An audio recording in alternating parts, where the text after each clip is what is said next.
Oh my gosh, you guys, look at today's earrings. They're duckies and raincoats. If you're new to the channel, then I love a good funky earring matched with some vintage inspired clothing, and several of you have commented on them about where I get them, and most of them I get them on Vinted, which is the UK equivalent of like Poshmark, I think, in the US. Apparently it has rained every day in the UK since the beginning of the year. Like, we have had no respite from rain. Trying to, bring a little light and sunshine to the dark, cold, windy rain. And so today's earrings are brought to you by little duckies in raincoats. While I would love to be someone who posts those like really aesthetic dark academia Instagram posts, unfortunately, I just have a penchant for wanting to like pair that kind of vintage look with like really kitschy earrings and necklaces, and I don't know what it is, but I guess it's a little bit of like infusing fun in my wardrobe. Life is too short not to wear ducks and raincoats as your earrings. And yes, they are a little bit heavy, but the joy outweighs the pain. We know that the magic of a great romance or a smoldering period drama with stolen glances and hand flexes has always been found in the quiet moments. The unsaid feelings, the looks of defeat, the stories of social awkwardness or class divides, of chemistry that feels natural to real life. They're films and shows that kind of accidentally created fandoms, turning actors and beloved characters into heartthrobs that sometimes we did not see coming. But I recently feel like something fundamental has shifted with stories on screen, and the current discourse around Emerald Fennell's Wuthering Heights is a good example of this. This hyperfixation on aesthetics has caused audiences to look more critically at how modern viral moments are made. As I talked about in my video, The Death of the Hollywood Showmance, modern audiences are incredibly savvy. They now know a lot more stuff than they used to about things like marketing and promo tours. When the marketing relies on such overt, heavily curated PR and an implied fake showmance between the leads, we instantly see the grand design behind the curtain, a calculated machine designed solely to sell movie tickets and, lifestyle merchandise. I really feel like Hollywood has realized exactly how lucrative a BookTok thirst edit can be, and instead of letting the audience organically decide what is attractive based on a character's actual personality, studios are actively trying to manufacture those viral moments themselves. They're taking traditionally hot, overly styled actors, shoving them into suits or cravats, and explicitly trying to figure out how to tell us exactly how we should swoon. Welcome back to Regency Rumors. I'm Kayla, and here on the channel, I talk about period dramas, history, and historical fiction. And as we wind down on chats about the new Wuthering Heights, thank goodness, I'm so sorry I'm still talking about this, but it's almost over. It's given me a lot to reflect on in terms of what we found intriguing in period drama leads in the past, though, and how much power we've had as an audience to embrace aspects of characters that wouldn't normally be traditionally attractive, but have stood out because they're more about connection between people than anything aesthetic. In my humble opinion, the new Wuthering Heights, everything felt manufactured to me. Instead of feeling like a lived-in historical world, the film looked like a curated Pinterest board. The chemistry and the dialogue felt wooden and stunted, which might be because everything felt so overtly like a sound stage. I do think there would have been ways to really play around with the fantastical elements and still be as OTT without feeling so much like we know it's a film, if that makes sense. I think the latest Emma is a good example of this. It really pushed the boundaries visually of the time period, but the costuming was similarly historically inspired as Wuthering Heights was, and it felt a lot more immersive, I think. I thought of films like, The Chronicles of Narnia when I was watching Wuthering Heights. It has fantastical built elements, but there is still something recognizable and human and grounded about the sets. And this kind of felt very artificial to me. Now, maybe that was Emerald Fennell's entire point. There's been a lot of interesting, nuanced takes on TikTok about this, that we all, manufacture our own meaning onto classic stories and are looking for those shock value moments all the time. And this hyper artificial world is hers. But for a story rooted in the wild, untamed moors, that artificiality completely disconnected me from the narrative, and I had a hard time connecting to characters like Heathcliff and Kathy. What maybe took me out of the setting, to be honest with you, the most was perhaps Jacob Elordi. Not because he's a bad actor, I think he's a great actor, but because I felt so forced upon by this film to see him as a heartthrob. Look, this is a good-looking man, another hot white boyfriend of the month. Love it. Get it. But I recently did a video on like obscure yearning men in period dramas, maybe ones you've never heard before, not just Jane Austen men. And the amount of comments I have gotten on these characters and how feral women have been about them since watching series like North and South or Far from the Madding Crowd since they were teenagers. Almost all of those comments were way, way, way more about the characters' actions, what they've learned through the story, how they've grown, their tenderness, how they dealt with poverty or adversity, and how that affected their actions and how they treat the women they're interested in, over any talk about what these men looked like. It was all about their character traits and the kind of men that they were and how they treated women. I have had a slew of comments about Richard Armitage in North and South, and almost all of them have been about who he is playing as a character and very, very little about his physical appearance.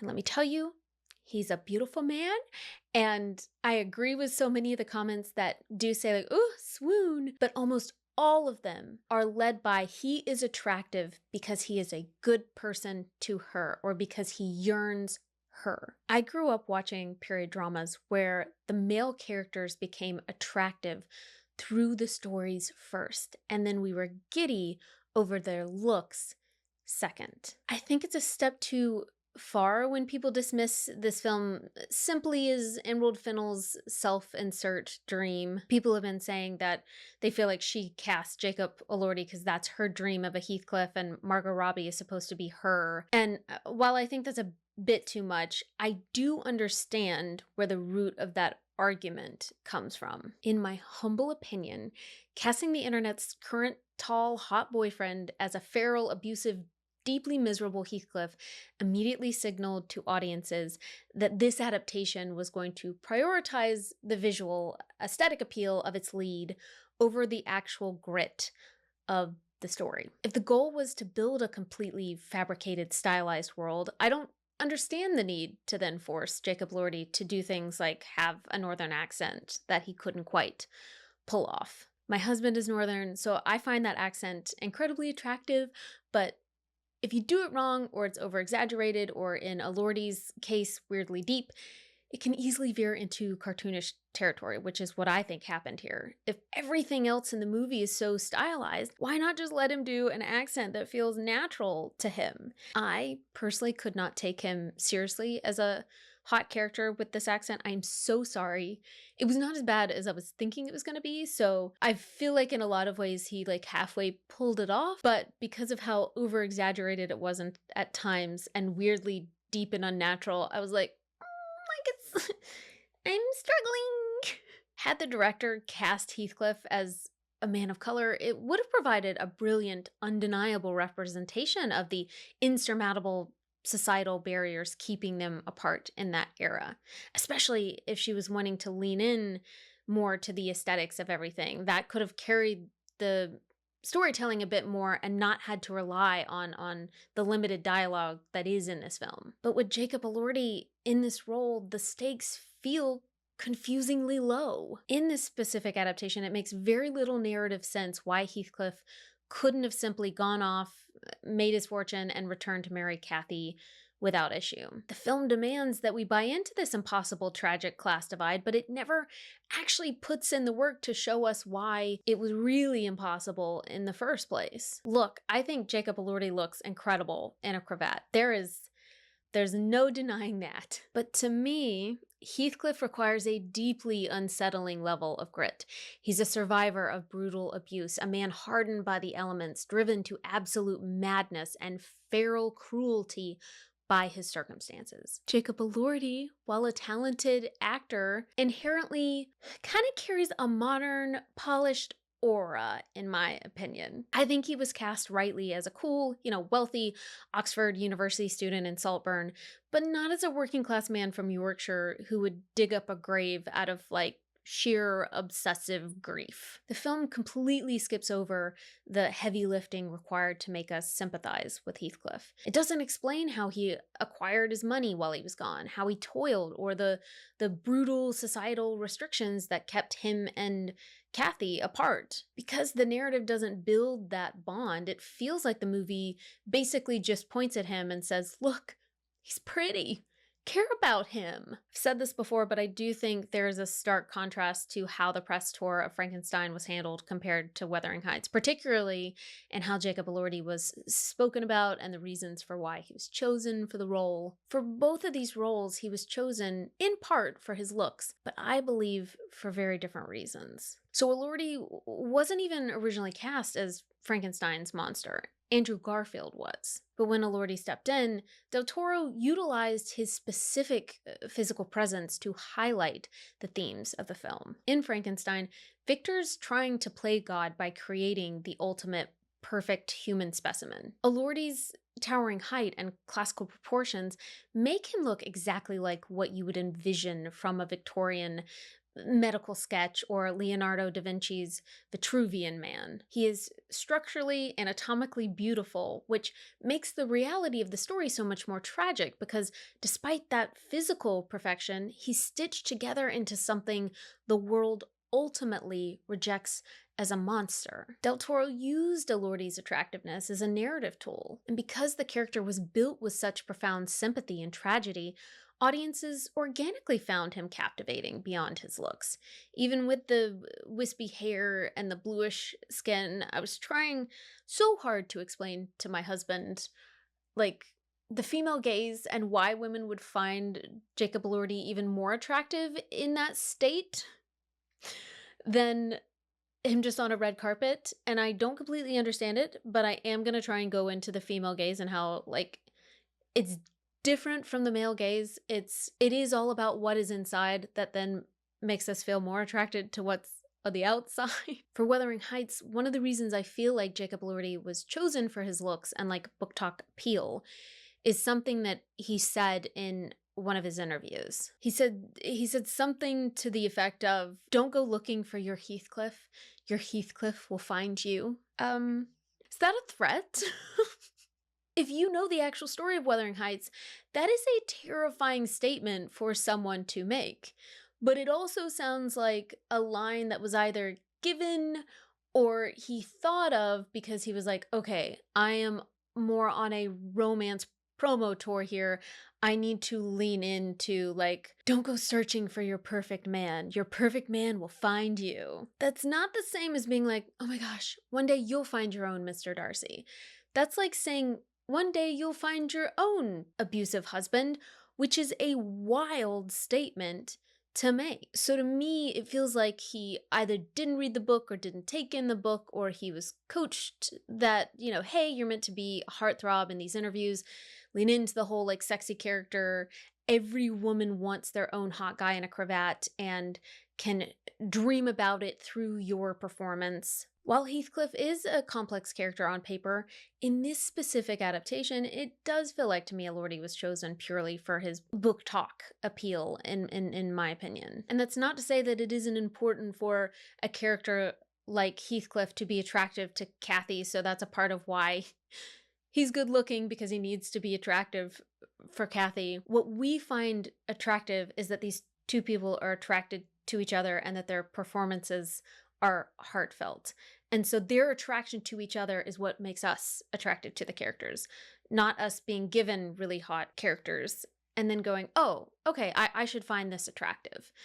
I feel like those are two different avenues and they don't always merge right into the same path. When a movie's press tour revolves around telling you how hot the lead actor is, it can feel insulting to the audience. We are being explicitly told, this is what you must find hot. This moment in the film was manufactured specifically for you to swoon. I think that it completely shatters the female gaze. We don't want a marketing department mandating our attraction. We want a movie to just tell a brilliant, organic story and let us decide for ourselves who we fall in love with. I've actually been loving a lot of the press for Hamnet, specifically because so many of the discussions have genuinely focused on the craft of acting or character building or grief, and the mechanics of female-led and female-focused storytelling.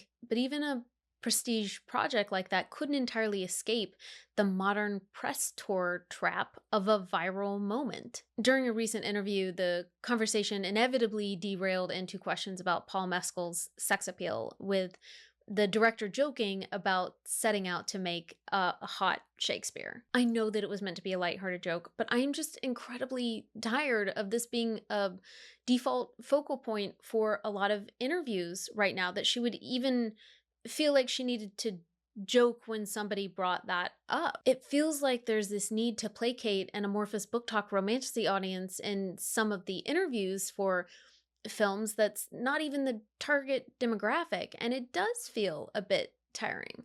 And as someone who reads romantasy and thinks it's incredibly important that we don't put down those audiences and we don't shame women for what they read, it feels like in a lot of ways Hollywood is trying to pander to these crowds.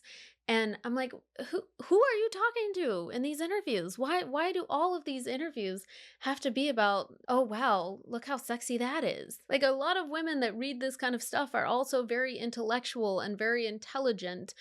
And while they love a bit of spiciness, they also can take films seriously and not need that kind of content in every single press tour. There's a new Sherlock series about Sherlock when he's 19, I think, and it's called Young Sherlock. It's out on Amazon now. There was recently an article in the New Yorker dubbing this new Sherlock a Gen Z heartthrob, which heartthrob is not something most people have ever felt about Sherlock. But this show is trying to achieve that rather than us as an audience deciding that for ourselves. If an audience organically decides that Sherlock's weird, abrasive, obsessive genius is attractive, that's one thing. But intentionally reverse engineering the character from the ground up to be more of a conventional heartthrob cheapens the character, I feel like. Now, I'm not saying that an actor can't successfully pivot away from a massive teen romance franchise. Jacob Elordi obviously made the leap from the kissing booth to films like Wuthering Heights, but with Hero Finds Tiffin in this role as Sherlock, it feels like he was chosen specifically because of his teen romance background. He's cute, he's posh, and he has that very stereotypical safe English accent that American audiences are highly comfortable with. I feel like there is an intention from the studio that you are supposed to find him hot rather than letting the audience decide for themselves. I watched the first couple of episodes, and not to be mean, but I had a genuinely hard time buying him as this ultimate mastermind. I saw a TikTok recently from a creator who pointed out that Sherlock is completely outshined by a side character in this series, specifically the actor playing Moriarty, and I've gotta agree. I think if this series takes off, I can absolutely guarantee you that the fandom could specifically form around this Moriarty. Even though he could be considered less traditionally attractive than Finds Tiffin's Sherlock on a superficial poster boy level, he brings so much nuance and charisma and a cheeky grin to his performance. At the end of the day, that kind of character-driven magnetism is so much more important to the female gaze than a manufactured perfectly styled leading man. We as an audience decided that Benedict Cumberbatch was a heartthrob in the BBC's modern version of Sherlock.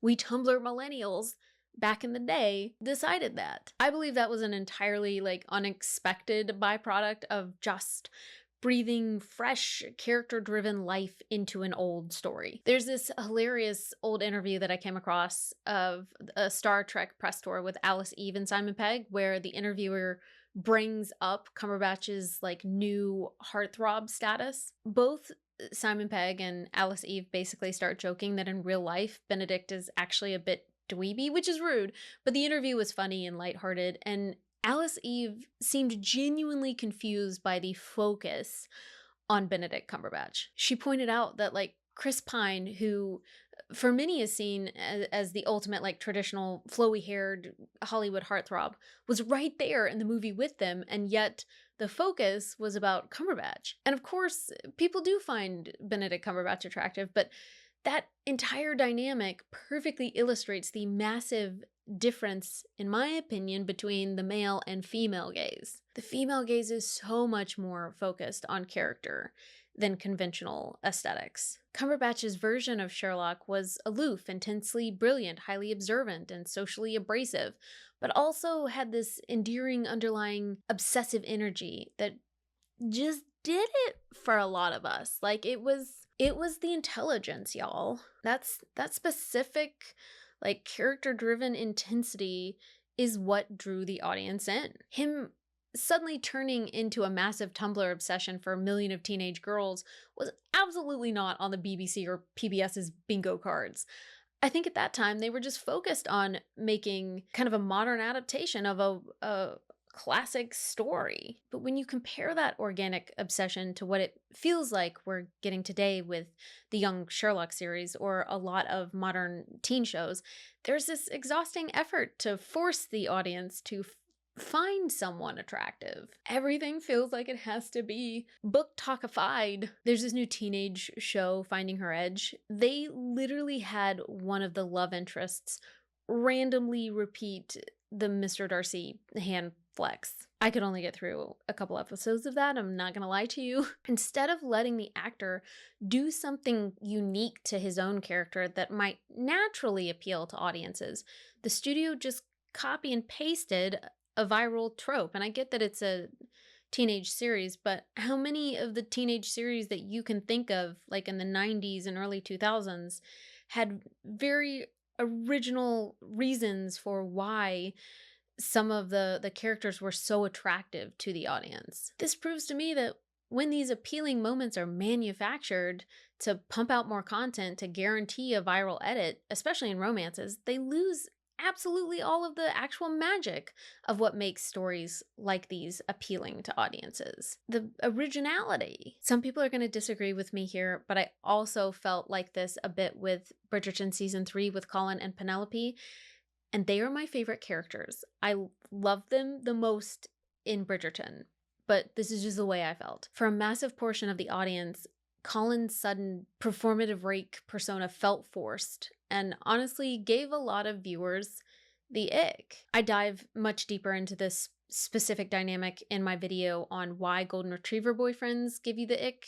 If you want the full breakdown, the show tried so hard to manufacture him into the coolest, most desirable guy in the ton, and also wanted that to bleed out into the press tour, I think, which just created the same trope of reformed rake over and over and over again, which actually didn't suit Colin's character, which is exactly why I believe there was a massive, deliberate course correction with Benedict's season. The writers thankfully did enforce a glow up onto him. Benedict is artsy, he's alternative, he's vulnerable and sincere and loving and soft, and there's absolutely nothing wrong with that. Doesn't need to be a brooding Simon Bassett for audiences to find him attractive. Yes, Benedict has a history as a rake, but he isn't trying to perform popularity for the rest of society the way that Colin was written to do. By just letting Benedict be himself, even if he isn't the most aggressively macho male lead ever put on screen, it felt so much more refreshing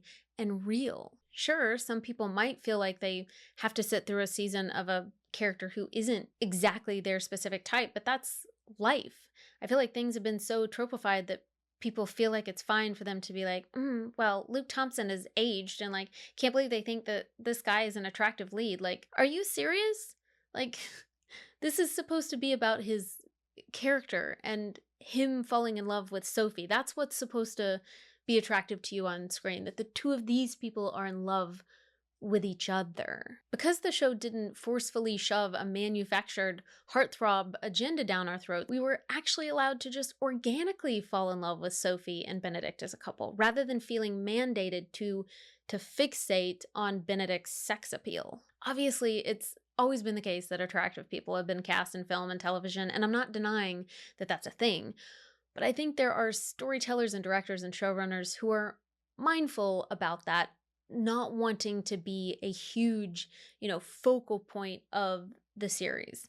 They're not trying to just make super hot guys the lead just for the sake of them being hot. Like, story is most important. I loved when Keira Knightley did an interview where she said that the director of Pride and Prejudice said he didn't want to cast her as Elizabeth because he was afraid that she was too pretty, and then he met her and he was like, nah, you're fine. Which blows my mind to think about Keira Knightley, because I believe she is one of the most beautiful human beings to ever walk this earth. But I think it was interesting to see that kind of thing was going through his mind when wanting to make a new version of Pride and Prejudice. To me, that shows that it was important to him that the looks of his Pride and Prejudice not overshadow the story that he was trying to tell. While a lot of the lingering looks out of sitting rooms and glances and ballrooms are intentional, I think they're meant to serve a purpose and at least feel like a lot more organic to two people awkwardly falling in love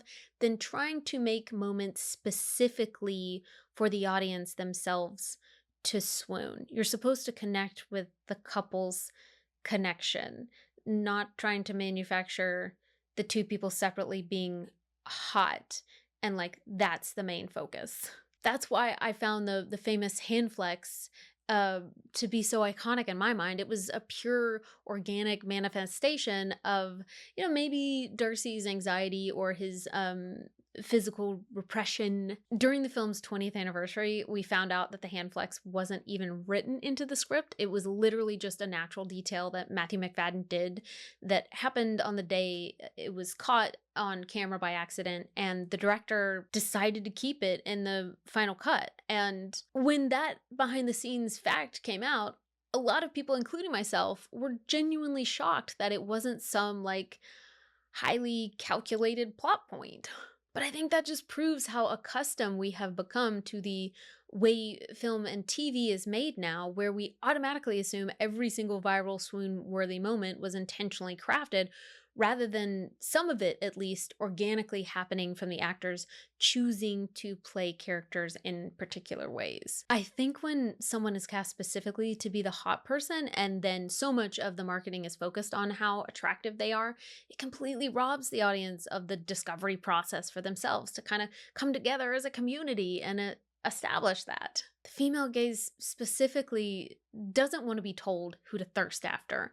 It wants to fall in love with a character's mind, their restraint, or their devotion and yearning first. It feels like Heated Rivalry is a good example of this. There was so much talk about how Netflix poured hundreds of millions of dollars into the explosive CGI and relentless marketing of Stranger Things, only to watch a tiny Canadian series with no budget basically absolutely dominate the cultural conversation. After the latest Stranger Things dropped, so many fans felt entirely let down. The studio pulled out all the stops visually, but a lot of people felt like there was a lot lacking in the actual story of the final season. Heated Rivalry, on the other hand, became a global phenomenon specifically because it trusted the actors' performances and prioritized genuine character building over flashy plot points. Showrunner Jacob Tierney focused heavily on finding organic chemistry and emotional depth between his leads. And then, of course,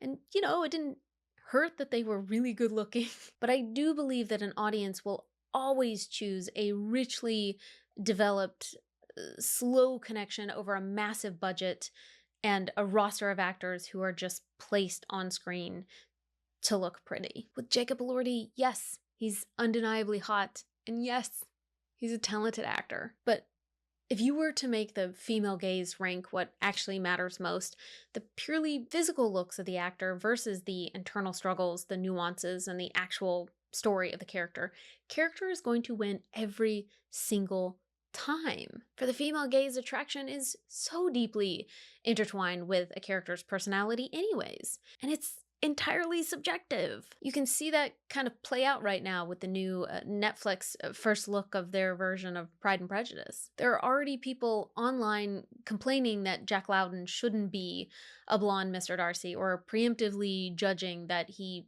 just isn't conventionally attractive enough for the role. Worrying that this man has blonde hair feels incredibly shallow, to be honest, in my opinion. In a lot of ways, it feels like the book talk commodification thing where people are like, I only want one bed, friends to lovers tropes. He has to have brown hair and she's already married or whatever.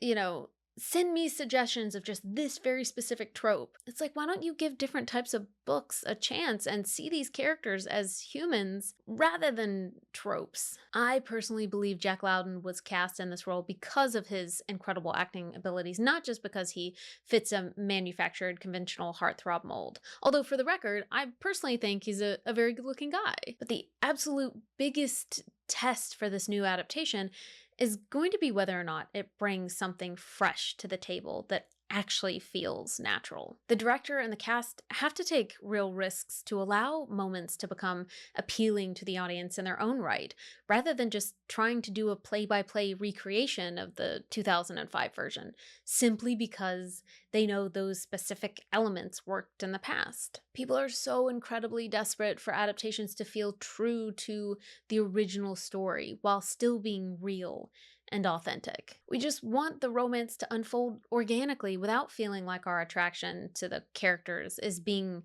forced or manipulated by a studio. If you look at the wider response online, the overwhelming majority of female audiences are saying like, wait, let me see what he does with the role first. I don't know why this is, but it feels like it happens specifically in period dramas a lot. But our entire view of him as Mr. Darcy, literally our brain chemistry regarding how attractive he is to us, could completely change depending on how he handles this role. If Jack Lowden can deliver a Darcy with the exact right balance of awkwardness and restraint and pride, he will absolutely become the internet's next massive heartthrob, precisely because we as the audience will organically decide that he is. Hollywood desperately needs to stop trying to prepackage the book talk edits for us for every project.